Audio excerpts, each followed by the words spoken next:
Hello everybody, Brian Johnson here with My Affiliate Programs.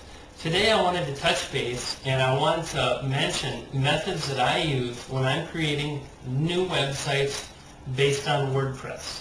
Now really the focus here is the type of keywords that I'm targeting, and if I've got a brand new website and I need to get some content online, I'm going to start out by creating pages. And if I've got a plan of attack, before I start building pages, I'm going to be able to execute and target certain things a lot more effectively rather than going back later and trying to start targeting words when I've already got pages online. So the method is taking a combination of tools that are available and trying to address certain issues with Google, certain things that Google is looking for now with what's called LSI. And what LSI stands for is let me see here, latent, I think it is. I always have a hard time with this one. Yep, latent semantic indexing.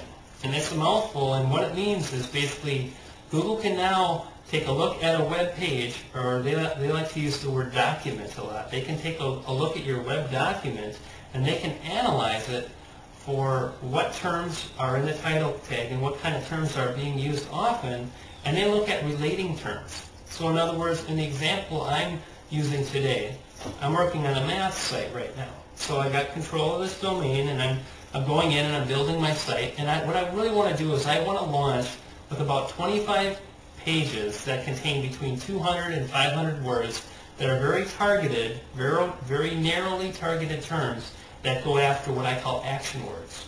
And I also want to go after terms that relate to my main term. So my main term is math. So by searching Google with the TIDE key, I believe it's called, or tilde key, basically I've got that key on the post in the text, so you can take that example and use it. Feel free to correct me. I'm sure there's a guru out there right now that's laughing at my pronunciation, but that's okay. Anyway, you can search Google and use this special key with your main term, and you're going to get a list of related terms. So I went ahead to Google and I put in this term, math, and it told me that the word algebra, calculus, and geometry relate to math. Well, yeah, that makes sense, sure enough. So what I do then is at that point I've got 5 terms. I've got my 1 primary term and I've got my 4 related terms.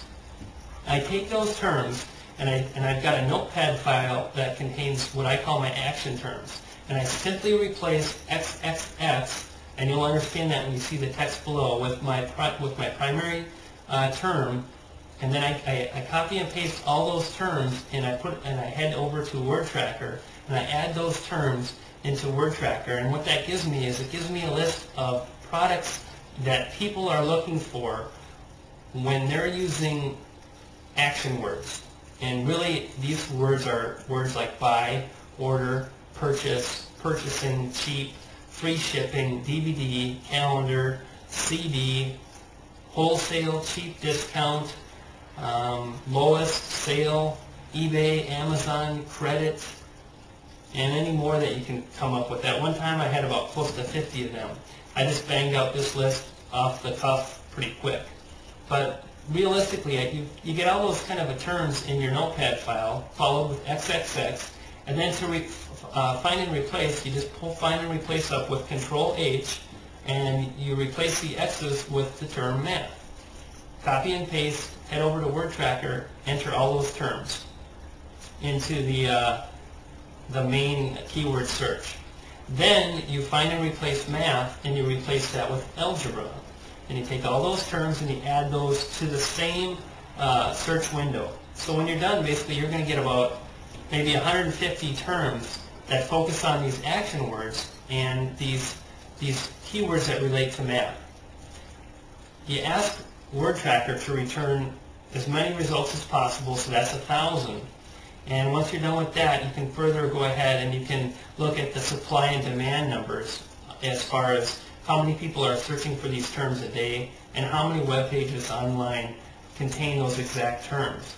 And what I try to do is I try to find a nice balance of not too competitive and have a fair amount of traffic. And then I simply head over to my WordPress blog and I enter those terms as posts. Now I just save these posts as a draft.